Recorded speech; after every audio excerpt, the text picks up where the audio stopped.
안녕하세요. 피부과 전문의 심해철입니다. 자, 많은 분들이 예전에 했더라면 이라는 생각들을 많이 합니다. 피부 관리도 마찬가지겠죠. 부심이 여러분들은 아시겠지만 저도 굉장히 관리가 좀 까다로운 피부 타입을 가졌기 때문에 학창 시절에 혹은 한 살이라도 좀 어릴 때 이런 걸 했으면 좋았을 텐데 라는 생각을 합니다. 자, 그래서 오늘은 이 부심이 여러분들을 위해서 한 살이라도 어릴 때, 젊을 때 시작을 해야 하는 피부 관리법이라는 주제를 준비해봤습니다. 자, 첫 번째는 자외선 차단제, 선크림인데 항상 제가 강조하는 부분이죠. 자외선 차단제, 선크림을 바르는 것입니다. 자외선 차단제, 선크림이죠. 자, 미용적인 부분을 보자면 일단 자외선 차단제를 안 바르던 분이 선크림을 한 달에서 한 3달 정도만 열심히 발라봐도 약간 피부톤이 바뀌는 걸 느낄 수가 있습니다. 자, 제가 진료를 볼 때 본인의 현재 얼굴색을 비교해드리기 위해서 평소에 햇빛이 닿지 않는 본인의 피부와 비교를 해야 된다고 설명을 합니다. 그러면 얼굴과 평소에 햇빛이 잘 안 닿는 본인의 피부 어디가 있을까요? 복부, 배나 아니면 허벅지 이런 부위들이 있는데 이렇게 하면은 본인이 얼굴이랑 비교할 수가 없죠. 그래서 제가 항상 하는 부위가 이 앞팔 부분 있죠.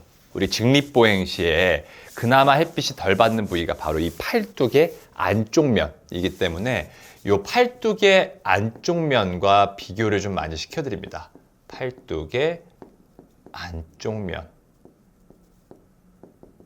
그러면 우리가 본인의 피부 중에서 좀 밝은 톤과 비교해보면 평소에 얼마나 얼굴이 어두운지 또 붉은지가 비교가 좀 될 겁니다. 그럼 이 부분이 손보다 색이 하얀 분들이 많으실 텐데 그 이유는 뭘까요? 자, 일반적으로 이곳은 자외선들이 닿지 않는 부위죠. 복부나 허벅지, 팔뚝의 안쪽도 우리가 걸어 다닐 때 비교적 잘 안 닿는 부위죠. 그래서 피부 미백을 위해서 이 레이저 토닝을 상담받으시는 환자분들에도 항상 이 부분들을 기준으로 설명을 합니다.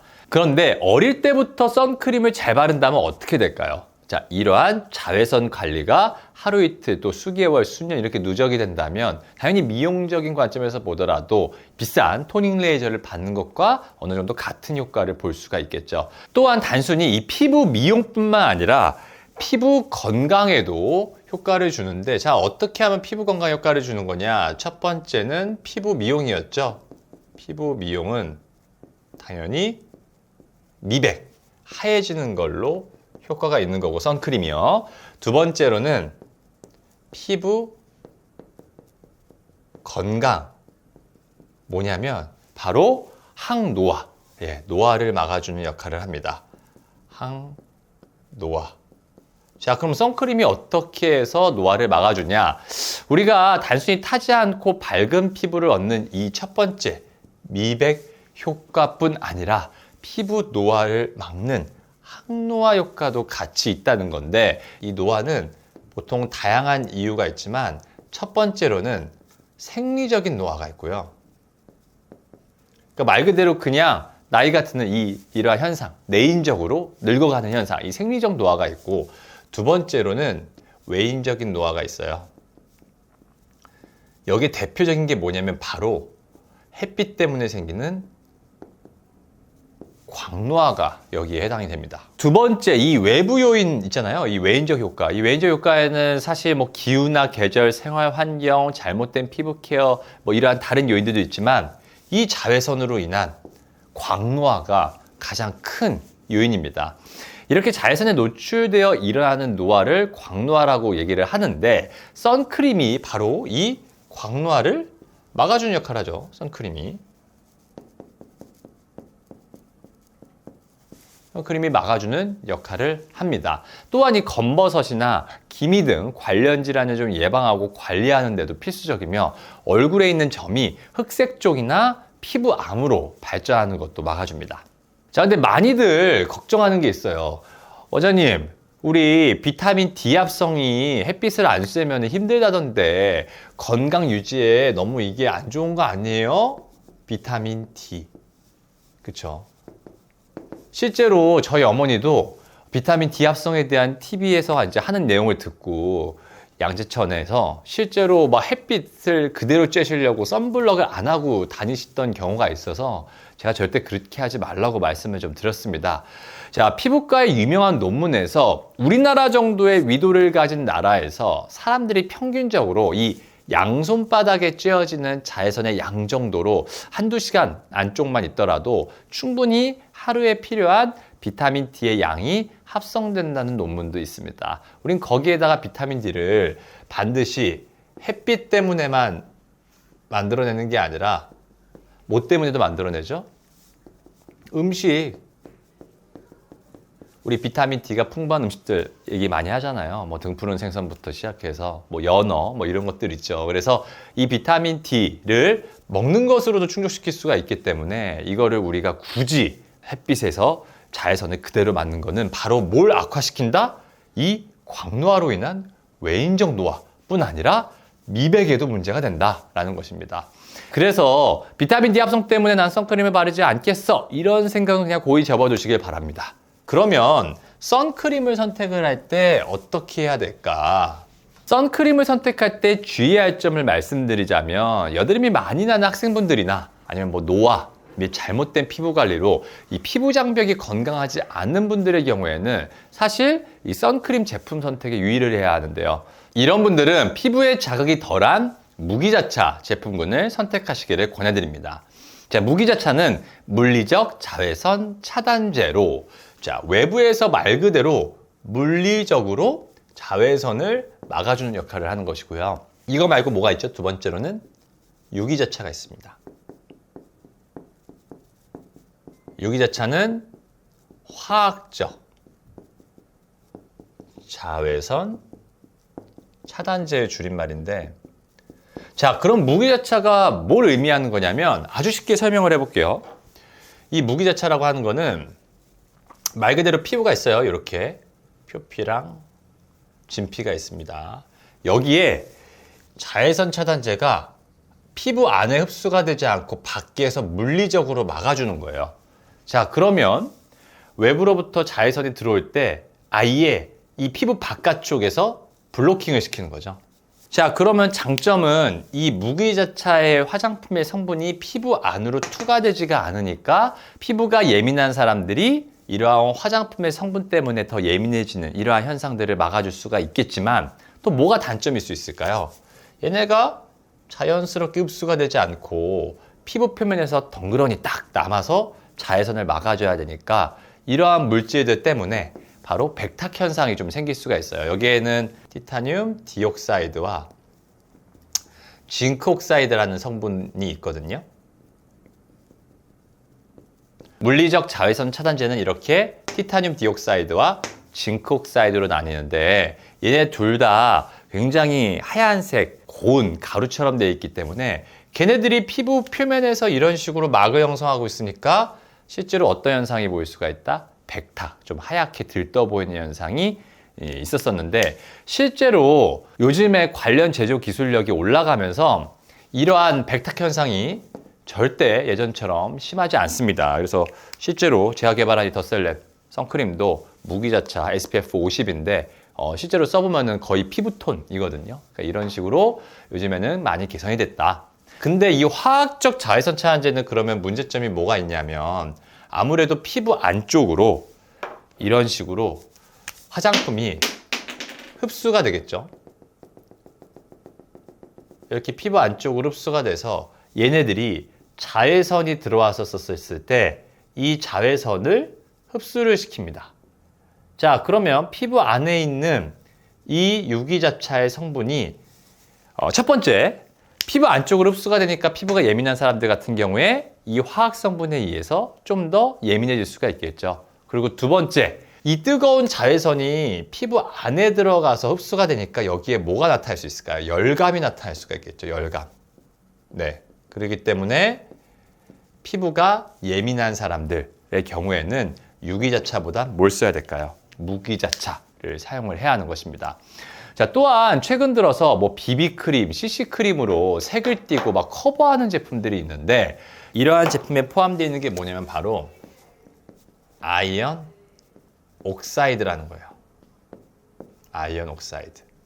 이제 우리가 기본적으로 하는 메이크업 제품들에는 그러니까 피부색을 띄는 것들 있죠. 이런 것들에는 이 아이언 옥사이드라는 물질이 포함이 되어 있어서 우리가 흑인분들에 맞게, 백인분들에 맞게, 우리 같은 황인종에 맞게 이런 식으로 색깔을 띠게 하는 건데, 자, 이러한 것들이 실제로 테스트를 해보면 모공 안쪽을 정말 꽉 막고 있거든요. 그러니까 우리가 모공이 피부가 표피가 이렇게 있고 진피가 있는데 모공이 실제로 이렇게 함입이 되어 있잖아요. 나중에 실제로 현미경으로 보게 되면 이러한 성분들이 이런 식으로 꽉 막고 있어요. 네. 이거는 실제로 테스트하지 안 해본 사람들은 몰라요. 그래서 이렇게 꽉 막고 있고 이것들이 웬만한 클렌징으로 잘 안 닦이는 경우들이 많거든요. 자, 그래서 모공이 발달한 피부 타입이나 민감성 피부 타입이라면, 자, 모공이 발달한 사람이고 그리고 이게 민감성 피부 타입이라면 당연히 이러한 뭐 BB나 CC나 메이크업 같은 성분들 이런 것들은 좀 주의해서 피하는 게 좋을 거고요. 아무래도 선블럭만 되도록 발라주고 얘들을 잘 닦아주는 것이 중요하겠죠. 자, 근데 이 선크림을 어떻게 닦아야 되는지가 굉장히 중요한데 이건 제 예전 영상 제가 올려놓을 테니까 그거를 꼭 보고 참고해 주시기 바랍니다. 두 번째, 세안 습관. 자, 이게 굉장히 중요한데, 자, 세수하는 방법 뭐 누구나 다 아는 거 아니야 이렇게 생각하실 수도 있지만 어떻게 보면 피부 관리의 가장 기초적이고 중요한 부분이라고 할 수가 있겠습니다. 가장 중요한 건 이게 간단해 보이는 멘트지만 굉장히 중요한데 자극되지 않는 범위에서 꼼꼼하게 세안을 하는 거라고 할 수가 있는데 조금 더 의학적으로 표현을 하자면 피부 장벽을 손상시키지 않는 선에서 피부 장벽을 손상시키지 않는 선에서 최대한 모공 사이에 입자가 껴있지 않게, 이게 제가 항상 강조하는 거예요. 자, 피부 장벽을 손상시키지 않는 선에서 모공 사이에 입자가 최대한 껴있지 않게 세안한다고 볼 수가 있는데요. 피부 타입마다 다르겠지만 특히 메이크업을 하고 외출을 하고 왔다면 이중 세안을 꼼꼼하게 하는 것이 중요합니다. 선크림도 요즘은 거의 뭐 파운데이션에 가까운 밀폐력과 커버력을 띤 제품들이 있는데 사실 이것들은 단일 세안으로 잘 안 닦입니다. 자, 그러니까 메이크업은 이중 세안이 필요하거든요.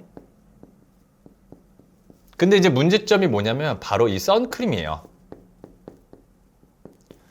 자, 선크림도 무기자차 같은 경우에는 뭐 이중 세안해야 된다 이러한 영상들을 뭐 의사분들도 많이 올리시는데 실제로 당연한 거 아니겠습니까? 선크림을 닦을 때 한 번 닦는 것보다 두 번 닦아야지 당연히 완벽하게 닦일 수가 있어요. 특히 무기자차는 아까 얘기한 것처럼 피부 바깥쪽에서 물리적으로 자외선 차단을 하는 것이기 때문에 이 티타늄 디옥사이드와 징크 옥사이드가 잘 안 닦이는 경향이 있습니다.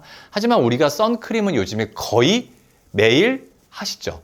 근데 매일마다 만약에 이 선크림을 이중 세안을 한다면 어떻게 되는지 아세요? 이 피부 표면에 있는 정상적인 지질층들도 손상을 받으면서 피부가 예민해집니다. 피부가 이렇게 표피랑 진피로 있으면요, 이 표피 부위가 또 몇 층으로 나뉘거든요. 그 중에 이 피부 장벽이라고 하는 부위가 가장 바깥층에 있는데 이 피부 장벽이 실제로 어떻게 되어 있냐면 벽돌과 시멘트 구조로 되어 있어요. 그러니까 이렇게 벽돌이 이렇게 있고요. 벽돌이 이렇게 있고요. 그 사이사이를 이런 식으로 시멘트들이 다 이렇게 돼 있는 거예요. 그래서 이 벽돌을 피부 각질 세포라고 보면 이 안에 있는 이 시멘트 조직이 바로 여러 가지 지질층 등으로 되어 있는데 우리가 그 위를 계속 기름을 닦아내는 성분들로 닦아내게 되면 어떻게 될까요? 여기가 손상을 받게 되겠죠. 손상을 받게 됩니다. 그러니까 매일마다 이중 세안을 하게 되면 피부 장벽이 당연히 예민해질 수밖에 없어요. 홍조도 생길 수가 있고요. 그래서 제가 항상 강조하는 게 단일 세안으로 닦일 만한 선크림을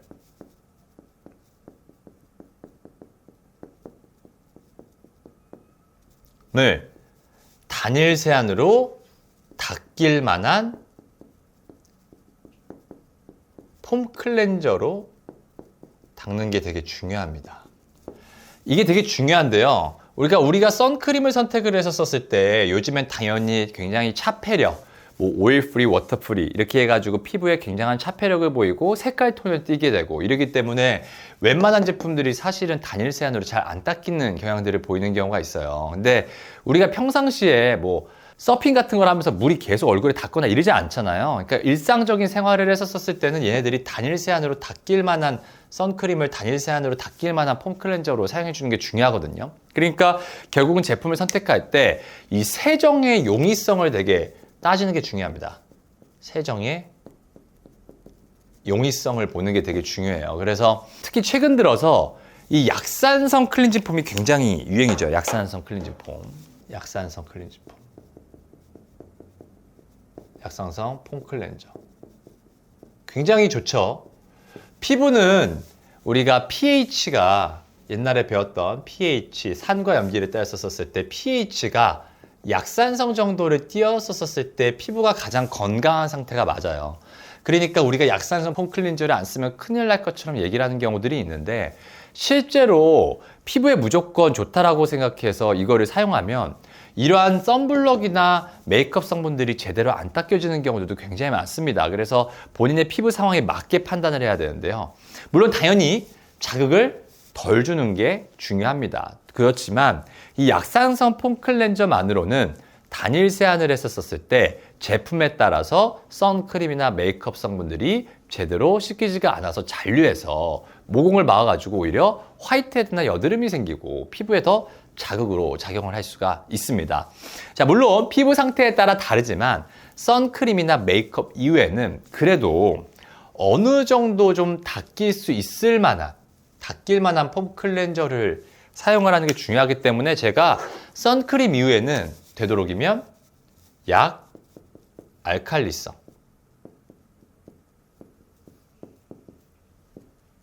폼 클렌저를 사용하라고 말씀을 드려요.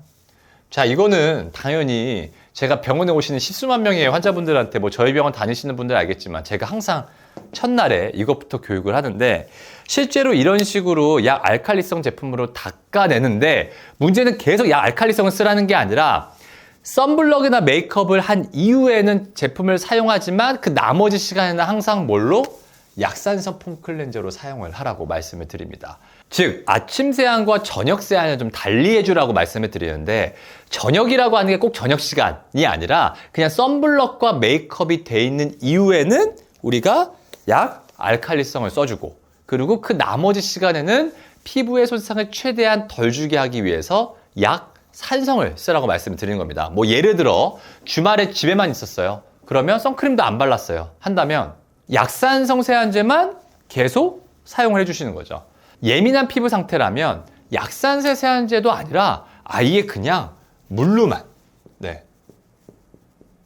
물로만 세안하는 게 도움이 될 수도 있어요. 자, 그러니까 이런 식으로 본인이 닦여질 때는 피부 장벽에 손상을 주지 않는 선에서 어느 정도 모공 사이에 입자가 껴있지 않게 해주되 나머지 시간 동안은 최대한 피부 장벽을 건드리지 않도록 세안을 해주는 식으로 해서 밸런스를 맞추는 것도 되게 중요합니다.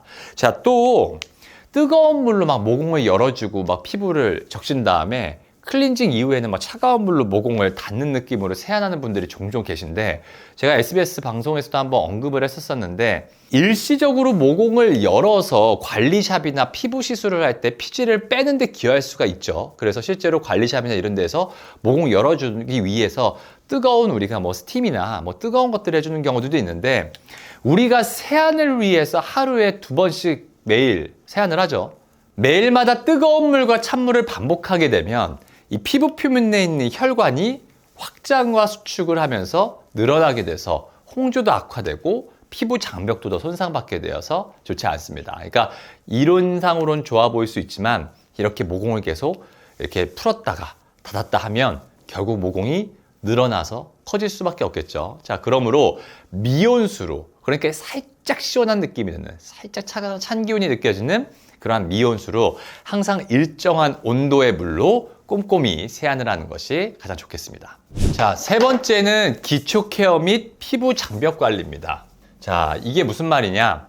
미용적인 목적이든 건강과 관련된 목적이든 결국은 피부 관리의 핵심은 바로 뭐냐면 피부 장벽이라고 할 수가 있습니다. 피부 장벽은 피부 바깥층의 방어선 역할을 하는 얇은 부분이거든요. 그러니까 집으로 따지자면 제가 항상 피부가 이렇게 표피랑 진피로 나뉘는데 그 중에 바깥층에 바로 피부 장벽이 있더라. 근데 얘를 제가 뭐에 비유를 많이 하냐면 지붕에 비유를 많이 합니다. 그리고 얘가 집인 거예요, 피부가. 피부가 집인 거고요. 자, 그러면 아무리 뭐 집안에 좋은 방향제를 뿌리고 뭐 좋은 가구를 배치하고 뭐 이래도 집에 지붕에 금이가 있거나 이렇게 뭐 균열이 있으면 어떻게 될까요? 이렇게 이런 식으로 금이나 균열이 있게 되면 어떻게 될까요? 외부로부터 들어오지 말아야 될 애들이 안으로 막 들어오는 거예요. 빗물이 뚫고 들어오고 안쪽에 들어오지 말아야 될 뭐 바이러스도 안으로 들어오고 이런 일이 벌어지게 됩니다. 자, 그러니까 피부 장벽이 손상받았다면 외부로부터 들어오지 말아야 될 여러 알레르기 원인들이나 바이러스 같은 애들이 침투를 해서 안쪽에서 우리 피부 세포들이 야, 외부 물질 들어왔다. 공격! 이런 일이 벌어지는 거예요. 그러니까 우리 몸에 있는 면역세포들이 이런 식으로 외부로부터 들어오는 애들을 막기 위해서 공격을 하니까 이 부위가 어떻게 되냐면 염증 반응이 생기는 겁니다. 그러니까 붉어지게 되고 피부가 간질간질하고 예민해지고 이런 현상이 벌어지는 거죠. 자, 그렇다면 이 피부 장벽에 손상을 주는 아까 지붕이라고 말하는 부위에 손상을 주는 행동에 뭐가 있을까요? 첫 번째로는 바로 화학적인 필링이나 스크럽 같이 이런 때를 미는 인위적으로 각질을 제거하는 행동. 각질을 제거하는 행동들이 여기에 포함되겠죠. 그러니까 뭐 화학적인 필링이나 스크럽 이런 애들이 여기에 포함이 됩니다. 자, 화학적인 필름이나 스크럽을 하시는 분들이 사실은 이 피부 장벽에 오히려 이런 식으로 데미지를 줄 수가 있는데 특히 이제 청소년분들이나 피지 발달이 많은 분들은 모공 주변이 각질화가 되거든요. 이런 식으로 모공이 있고 이렇게 털이 있는데 여기에 이런 식으로 각질화가 일어나게 돼요. 각질층이 이런 식으로 두꺼워지게 됩니다. 각질화가 일어나게 되면은 안에 있는 이 피지들이 외부로 잘 못 나가겠죠. 두꺼워지니까 입구가. 그러니까 안쪽에서 저류가 되면서 결국은 화이트헤드나 뭐 트러블 같은 것들이 생길 수 있기 때문에 당연히 각질을 좀 제거를 해주고 뚫어주게 되면 이 피지가 원활하게 나오는 거는 맞습니다. 그러니까 각질 제거가 도움이 될 수가 있어요. 이렇게 여드름성 피부 타입이나 피지가 많은 타입들, 특히 이제 젊은 연령대 같은 경우에는. 하지만 잦은 필링이나 스크럽이 피부 장벽에 만약에 이런 식으로 손상을 주게 되면요. 지붕에 이렇게 금을 가게 되면 앞에서 말했던 피부 표면에 있는 균들. 그러니까 원래는 일반적으로는 들어오면 안 되는 균들인데 얘네들이 원래는 얘네들이 크기도 그렇고 균이에요. 균, 바이러스 이런 애들이 원래는 이 피부 안쪽으로 들어올 수가 없는데 얘네들이 피부 장벽이 손상받으니까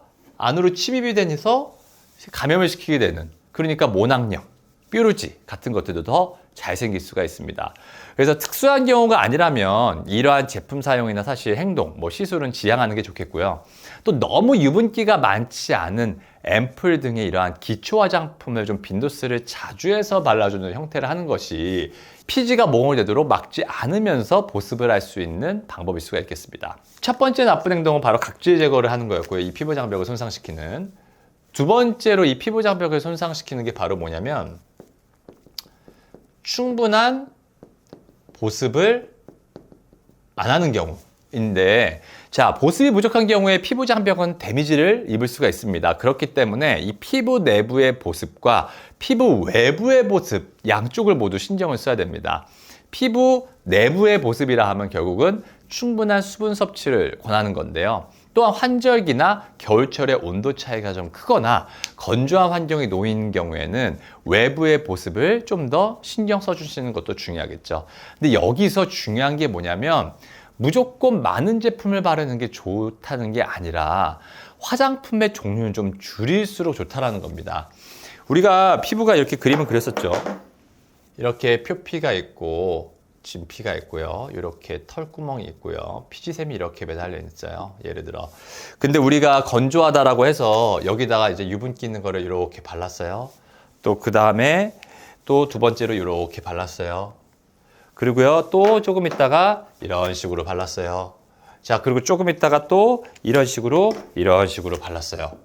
자, 우리가 이런 식으로 뭐 앰플, 에센스, 크림, 영양 크림, 나이트 리페어 크림 이런 식으로 제품 개수가 무조건 많아지게 되면 당연히 화장품 안에 있는 화학 성분들에 의해서 피부 안쪽에 알러지를 유발할 가능성도 증가할 뿐만 아니라 이러한 피지들이 원활하게 나오지 못하고 안쪽에서 저류가 될 수가 있습니다. 그러니까 제가 항상 강조하는 게 화장품의 개수를 줄이되 빈도수를 조절하라고 얘기하는 게 바로 이거예요. 그러니까 본인의 피부에서 트러블이 안 나는 범위 내의 제품을 선택을 하고 보습 부분이 문제라면 당연히 빈도수를 증가시켜보고요. 그리고 부족할 때 문제가 없던 제품과 좀 비슷한 성분 혹은 뭐 같은 브랜드에 좀 더 유분기가 있는 제품들, 예를 들자면 제가 어떤 A라는 브랜드에서 앰플만 썼어. 아, 근데 땡겨. 그러면 거기에 있는 뭐 예를 들어서 로션 타입 아니면 뭐 수분 크림들 이런 거를 썼어. 이런 식으로. 아니면 내가 이 A라는 브랜드에서 앰플을 썼어. 근데 땡겨서 크림 계열을 썼어. 예. 그리고 만약에 여기서 더 건조한다면 크림을 그 위에 더 바르고 이런 식으로 해서 바르는 빈도수를 좀 조절을 해서 본인의 피부 타입에 맞게 선택하는 것이 중요합니다. 자, 세 번째는 화장품의 사용이 피부 장벽에 손상을 입히는 경우도 있습니다. 화장품 자체가 피부 장벽에 손상을 입히는 거예요. 화장품이 피부 장벽에 손상을 주는 것인데 특히 다양한 제품군들을 여러 개 바른다면 당연히 좋은 다양한 성분들이 효과적으로 작용할 수도 있겠지만 오히려 자극이 될 수도 있겠죠. 그래서 화장품에는 피부에 직접 작용해서 개선을 하는 성분들도 있지만 자, 향기를 위해서 발림성을 위한 성분들 이런 것들이 따로 있습니다. 그러니까 즉 좋은 향을 내기 위한 성분들이 있고요. 발림성을 좋게 하기 위한 성분들도 따로 있어요. 성분, 그러니까 피부 자체에 좋은 성분들과 별개로. 한두 개의 종류로 비슷한 성분들을 발랐을 때 문제가 없다면 괜찮은데 여러 제품을 바를 경우에는 이러한 필요 없는 성분들, 화장품 뒷면 딱 보시잖아요. 뒷면 보시면 기본적으로 한 40개 정도 이상의 성분들이 포함이 되어 있거든요. 한 40에서 50개까지. 그럼 화장품을 만약에 4종류를 쓰시는 분들이면 겹치는 것만 빼더라도 한 150가지 정도는 발라지는 거예요, 성분에. 그러니까 우리가 이 여러 가지 화장품에 있는 미세 성분들에 의해서 아주 미세하게 알러지가 생기는 사람들도 계속 빈도수가 잦아지게 되니까 어떻게 돼요? 알러지가 유발하게 되는데 본인이 뭐 때문에 피부가 간질간질하고 예민한지도 모르게 돼요. 본인이 쓰는 화장품 때문이었는데. 그렇기 때문에 제품의 종류를 늘리지 말고 이런 식으로 스트릭트하게 좀 개수를 조절을 시키잖아요. 그렇게 되면은 원인 화장품을 찾는 게 되게 쉬워져요. 내가 이렇게 한두 개를 써서 빈도수를 조절해서 피부가 좀 편화했는데 이번에 뭘 추가해보니까 얼굴이 좀 다다음 날부터 근질근질해지고 이러네. 아, 얘가 원인이었구나. 이렇게 원인을 저희 병원에 오시는 분들은 스스로 찾아서 오시는 분들도 많습니다. 그래서 이런 것들을 조절해야 된다. 자, 네 번째는 여드름 등의 이제 피부 질환을 관리하는 겁니다. 피부에 어떤 증상이 생겼다면 일단 사용하는 화장품들의 이러한 사용을 좀 멈추거나 바꿔가면서 관리하는 게 중요하거든요. 그리고 해결이 되지 않는다면 가까운 피부과에 내원해서 상담받는 걸 권해드리는데 우리가 보통 피부에 문제가 생겼을 때 뭔가를 추가할 생각을 하지 뭔가를 뺄 생각을 잘 안 해요. 근데 우리가 실제로 얼굴에만 국한된 피부의 알러지 반응 같은 경우에 사실 음식이나 뭐 부위하는 물질에 대해서 알러지가 유발하는 경우에 딱 얼굴에만 국한돼서 생기기가 어렵겠죠. 그러니까 정말 얼굴에서 국한되어 있는 알러지나 이런 것들은 화장품의 가능성이 굉장히 많은데 우리는 그것들을 자꾸 뭔가를 자꾸 추가해서 원인 물질을 더 찾기 어렵게 하는 경우가 많습니다. 다시 본론으로 넘어와서 여드름의 경우에는 관리를 통해서 진정이 되지 않는다면 피부 손상을 사실 최소화하면서 압출하는 게 중요합니다. 단순히 여드름을 짜고 관리하는 걸 떠나서 압출 이후에 사실 흉터가 생길 수 있기 때문에 주의를 해야 되는데, 당연히 가능한 피부과에 내원해서 압출해 주는 게 좋고, 만약에 셀프로 해야 된다면 제가 제 영상에서도 많이 언급을 했던 내용인데, 소독한 도구를 이용해서 올바르게 짜는 게 중요한데요. 우리가 이렇게 여드름 있죠? 여드름이 이렇게 볼록 튀어나왔어요, 피부에. 여기 안에 피지가 차 있다고 쳐볼게요. 그럼 우리가 보통은 짤 때 어떻게 해서 실수를 많이 하냐면 손톱으로 이렇게 긁어가지고 이 부분을 이런 식으로 잡고 댕강 잘라버리니까 어떻게 돼요? 이 부위의 뚜껑이 이런 식으로 열리게 되면서 여기에는 흉터가 되죠. 살이 까지게 되니까. 그러니까 이런 식으로 함몰된 흉터가 되면은 얘네들이 아무는 과정에서 이렇게 아물게 되고, 그래서 결국 흉터가 되는 건데, 우리가 그럼 얘네들을 최소 어떻게 하면 가장 손상을 덜 주면서 짜냐고 제가 얘기를 하냐면, 면봉을 이용을 해서 이렇게 여드름이 있죠. 그러면 면봉을 이용해서 이쪽 방향으로 이렇게 짜라는 게 아닙니다. 그럼 어떻게 돼요? 얘가 이렇게 벗겨질 수가 있어요. 위로 댕강. 이런 식으로. 그러니까 어떻게 해주냐고 하냐면, 제가 항상 이렇게 여드름이 있으면요, 이런 식으로 면봉으로 수직으로 눌러주라고 얘기하거든요. 근데 지금 이거 옆면에서 본 건데 위에서 바라보면 이렇게 돼 있죠. 이렇게 여드름이 있어요. 그럼 짤 때 이 면봉 두 개를 어떻게 하냐면 이런 식으로 해주는 거예요. 360도 방향으로 다 눌러주는 거예요. 왜냐하면 실제로 여기에 뭐 털구멍이 있고 여기에 모낭이 있고 여기에 피지가 이렇게 있다고 친다면, 여기에 결국은 피지가 저류가 되면서 안에 염증들이 있는 거거든요. 근데 아까 말했지만 피지가 이렇게 360도 방향으로 털구멍에 매달려 있어요. 그러니까 이 안쪽을 360도 방향으로 다 눌러주는 게 필요하거든요. 이런 식으로. 그래서 위에서 바라봤었을 때, 이거 위에서 바라본 거예요. 그러니까 면봉을 이렇게 해서 수직으로 눌러주고 눌러주고 눌러주고 눌러주고 이런 식으로 해야지 피부 표면의 손상을 제일 덜 줄 수 있고, 대신 여기 부위에 모공구멍이 크지 않고 안에 있는 피지가 굉장히 단단하거나 하는 경우에는 얘들이 당연히 배출이 잘 안 되겠죠. 또 뭐 모공구멍이 작은 걸 떠나서 이 피지가 너무 깊게 있어도 잘 나오지 않겠죠. 이제 그런 경우에는 이제 약국 같은 데서 파는 소독된 미세한 바늘 정도는 시도해 볼 수가 있지만, 그래도 되도록이면 조금 제가 표현을 하는 게 면봉으로 수직으로 눌러서 안 나오면 포기. 예, 그리고 차라리 피부과에 내원하는 게 중요하다. 이렇게 좀 말씀을 드립니다. 특히 이 성인 여드름의 경우에는 압출도 중요하지만 보습 관련된 제품이나 폼 클렌저를 바꿔보는 것도 도움이 될 수가 있습니다. 특히 이제 화이트헤드로 인한 좁사 여드름의 경우에는 피지의 양도 원인이지만 사실 과도하게 유분기 있는 외부 보습 제품들이 제대로 또 세동되지 않은 선크림이나 메이크업들이 이 피부 표면에 남아가지고, 그러니까 결국은 우리가 이걸 굉장히 망각을 하는 경우가 많은데요. 피부가 이렇게 표피, 진피가 있고 털구멍이 있었을 때, 피지샘이 있었을 때, 우리가 바르고 있는 이 보습제가 실질적으로 어느 정도 굉장히 끈적거리죠. 이 기름 성분이 포함되어 있고 하기 때문에 이 모공 안쪽에 잔존될 수가 있어요. 당연히. 그리고 특히나 아까 말했던 메이크업이나 선블럭 같은 경우에는 뭐 아이언 옥사이드와 같은 이러한 하얀색 돌가루 같은 애들이 이런 식으로 모공 안쪽을 콕콕콕 다 꽉 막고 있는 경우들이 많기 때문에, 이런 것들이 제대로 배출이 되지 않는다면 안에 있는 피지들이 이렇게 저류가 되면서 문제가 될 수가 있겠죠. 자, 그래서 이러한 좀 피지를 막으면서 생기는 현상들은 제 피부심 영상 중에서 세안 제발 그렇게 하지 마세요 편을 꼭 보시면 얼굴에 어떤 해부학적 부위가 그런 일이 잘 벌어지는지, 어떻게 닦아야 되는지 제가 설명을 잘했으니까 참고하시기를 바랍니다. 자, 오늘은 한 살이라도 어릴 때 시작하면 좋을 피부 관리에 대해 알아봤습니다. 자, 구독과 좋아요, 알림 설정을 해주신다면 더욱 영양가가 높은 정보들을 계속 받으실 수 있을 것입니다. 지금까지 더셀 피부과 대표 원장, 더셀랩 더셀바이오 대표 심현철이었습니다. 감사합니다.